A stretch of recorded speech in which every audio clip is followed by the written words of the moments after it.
so noisy.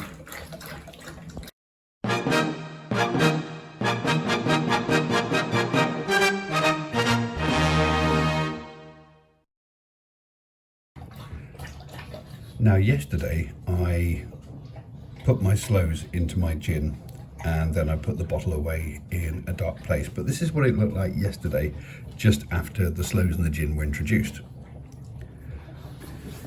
It's now day 2, 24 hours later. Here's my dark place cupboard and this is how it's looking. It's already picked up quite a lot of colour. There are a few bits floating around in there and yeah, but it's looking okay. It's looking okay. And what I'll do over the next few days is I will take a little bit of video and show you how the colour is starting to develop. So we've skipped on a couple of days. It's now day 4 and as you can see the colour is really starting to develop now. You may also notice that there seems to be more sloes in there than there was previously. That's because when I first did this jar I only put 400 grams of sloes in there and a whole litre of gin, and what I should have done of course is it should be half and half. So what I've done now is I've topped that up with 500 grams of sloes, still a litre of gin in there, and because that meant there was a little bit got pushed out of the jar, I've started another small jar over here. So we will watch both develop. Another day, another colour check. And another noisy pug. Right, let's have a look here. So, here's the colour of our Sloe Gin now. We're starting to get a deep red at the bottom of the colour there, can you see? I'm going to agitate them a little bit. It's quite hard to do one-handed, but because it's heavy.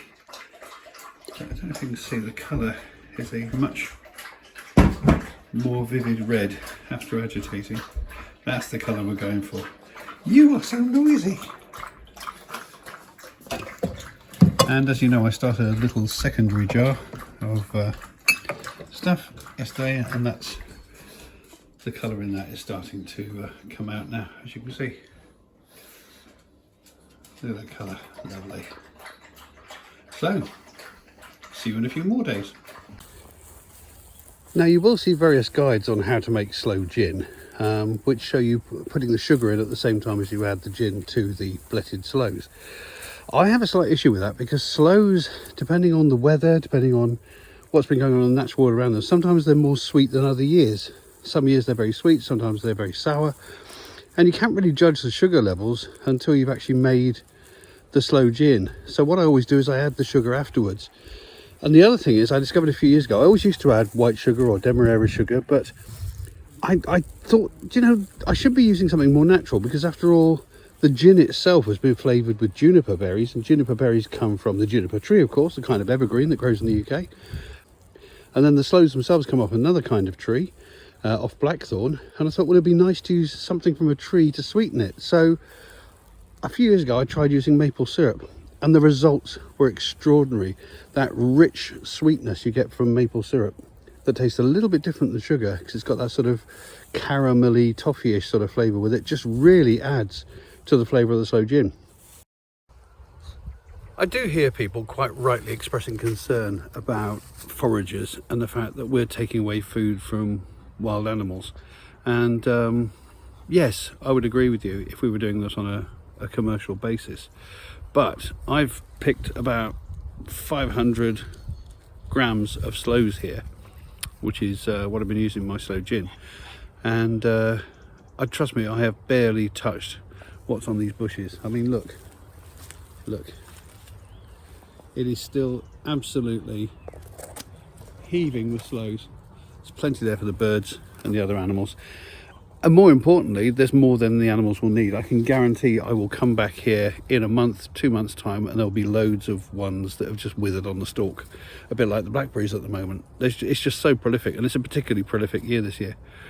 In answer to the question about commercial Sloe Gin production, if you were going to do that, you would have the equivalent of a vineyard.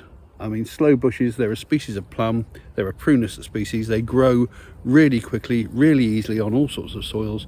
You would grow your own supplies. That way you can control the quality, the size, and of course a lot easier for picking. You don't have to send people out into the wilds to try and find good sloe bushes. So when it comes to sloes, no, I don't think it's a valid argument, and I don't particularly worry about taking from the wild harvest. Okay, so today is filtering and sweetening day, so let's see how we're doing. Let's have a look at that colour. Oh my word, that's exactly the colour you want for Sloe Gin. That is a beautiful, beautiful red.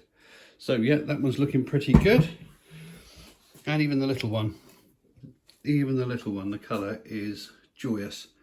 Now this little one will be going in to join the big one, because once all the sloes are removed, of course, there's going to be a lot more room in the jar. But yeah, so let's get filtering. First stage is simply going to be to put it through a sieve.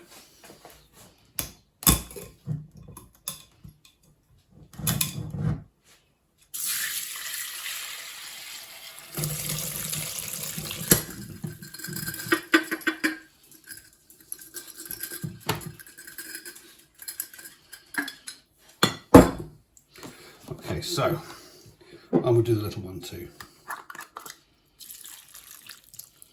It smells fantastic. It has to be said, it smells fantastic.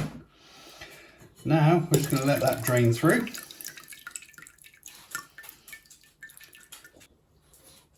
Okay, so this bizarre setup you can see here is actually some of my jam making stuff. What I've got is I've got the jar here that the stuff's going to go into.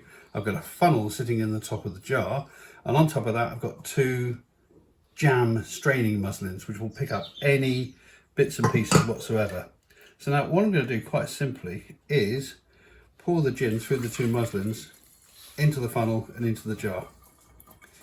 That way pretty much every single little bit of stalk or leaf or part of a berry that's broken down will actually be strained out.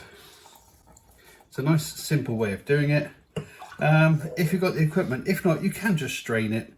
You know, you can put a muslin inside a colander and strain it into a jug, or strain it into a bowl of some kind. I can see all sorts of bits coming out here in this jug, going through, and all that's going to be caught by the muslin. We're now on the last few drops. Give it a shake. And we are just about there. The final stage is sweetening, and what I'm using is maple syrup. Now what I've done over the last couple of minutes is I've been adding a drop, about a couple of tablespoons, then giving it a good stir, and then having a taste to see what it's like. So let's add a little bit more. About right. Give it a stir, good stir all the way through. I think we're probably there this time. Let's have a look. Have a little taste.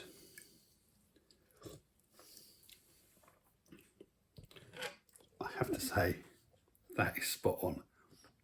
It's sweet, but it's also bitter, and it's got that warming sensation you get from the gin, and also that slightly, I said, almost like medicinal flavour you get from the sloes. It's really nice and really quite Christmassy. So now the final step, seal it up. I'm going to put it away in the dark place again for a little. Oh, before we do, let's just have a quick look at the colour. It's hard to tell, it's really quite dark. That is a dark maple syrup, which I chose deliberately to give it that rich, sort of almost like port colour. Going to put that away now for a month or so, then I'll strain it again through muslins, double muslins, to make sure there's any last little bits gone. Then we'll be ready for Christmas. Hurrah! Well, that's it really. There's not a lot more we can do except wait. So get yourself some sloes, go through the process I've shown you. Look at some other videos as well, don't just look at mine. You know, find the version that you like best, try it and see if it brings you as much delight as it brings me, my family and my friends every Christmas. And on that note, I'll say goodbye, see you in the next video, and toodle pip.